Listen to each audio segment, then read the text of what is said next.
അപ്പോൾ നമ്മളിത് ഇന്ന്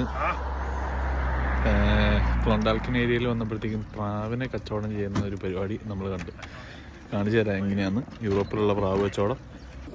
ആ ട്രൈക്കകത്ത് നിറച്ച് പ്രാവുകളാണ്.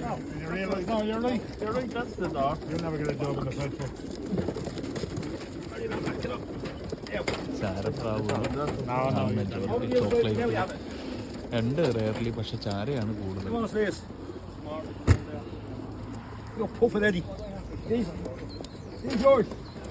We're going on a local training flight. Get ready for the race on Saturday. They're racing from 80 miles on Saturday. Where does that happen? Saturday. 70, around 70 to 90 miles. All members should join in it.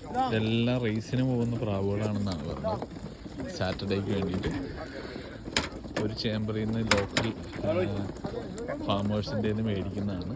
അതിനുശേഷം അവർ ട്രെയിലാക്കിയിട്ട് അതേപോലെ തന്നെ കൊണ്ടുപോകും. All individual loss. Not today. Today is only a local trainer.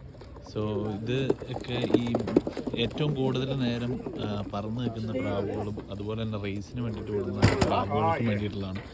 ടിപ്പററി എന്ന് പറഞ്ഞ ഏരിയയിലാണ് raise നടക്കുന്നത്. ഇതൊക്കെ ഇവർ തന്നെ റേസ് ചെയ്ത് ബ്രീഡ് ചെയ്യുന്ന പ്രാവുകളാണ്. എന്തായാലും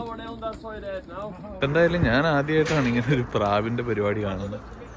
ഇത്രയും ആളുകൾ വന്നു കഴിഞ്ഞിട്ട് ലോക്കൽ ഫാമേഴ്സിൻ്റെ നിന്നും ഇവിടെ ലോക്കലായിട്ടുള്ള റെസിഡൻസും ഒക്കെ ചേർന്നിട്ടാണ് ഈ പ്രാവുകളെ ബ്രീഡ് ചെയ്യുന്നതും അവരെ ഗ്രോ ചെയ്യുന്നതും ഒക്കെ.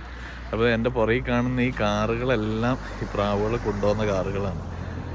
എന്നിട്ട് അതിനെ ഈ ചെറിയ ട്രക്കിലാക്കിയിട്ട് ഡബ്ലിൻ ആഷ് ടൗൺ എന്ന് പറഞ്ഞ ഏരിയയിലേക്ക് കൊണ്ടുപോയി അവിടെ നിന്ന് വലിയ ട്രക്കുകളിലാക്കിയിട്ട് റേസ് കിടക്കുന്ന സ്ഥലത്തേക്ക് കൊണ്ടുപോകുമെന്നാണ് പറയുന്നത്, അല്ലെങ്കിൽ ലോക്കൽ ഡീലേഴ്സിൻ്റെ അടുത്തിട്ട്. അതിൻ്റെ എല്ലാത്തിൻ്റെ കാലുകളിൽ ചെറിയ ചെറിയ ചിപ്പുകളുണ്ട്. നമ്മുടെ നാട്ടിൽ ഇങ്ങനെയൊന്നും അല്ല, വ്യത്യാസമുണ്ട്. എന്തായാലും ആദ്യമായിട്ടാണ് ഞാനിവിടെ ഇങ്ങനെ പ്രാവിൻ്റെ ഒരു പരിപാടി, ഇങ്ങനെയുള്ള ഒരു റേസും കാര്യങ്ങളൊക്കെ സംഘടിപ്പിക്കുന്നതിനെ പറ്റിയിട്ട് കാണുന്നത്. കണ്ട സ്ഥിതിക്ക് എല്ലാവരെയും ഒന്ന് കാണിക്കാൻ വേണ്ടിയിട്ടാണ് വീഡിയോ എടുത്തത്.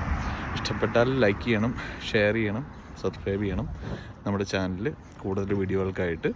അപ്പോൾ ബൈ.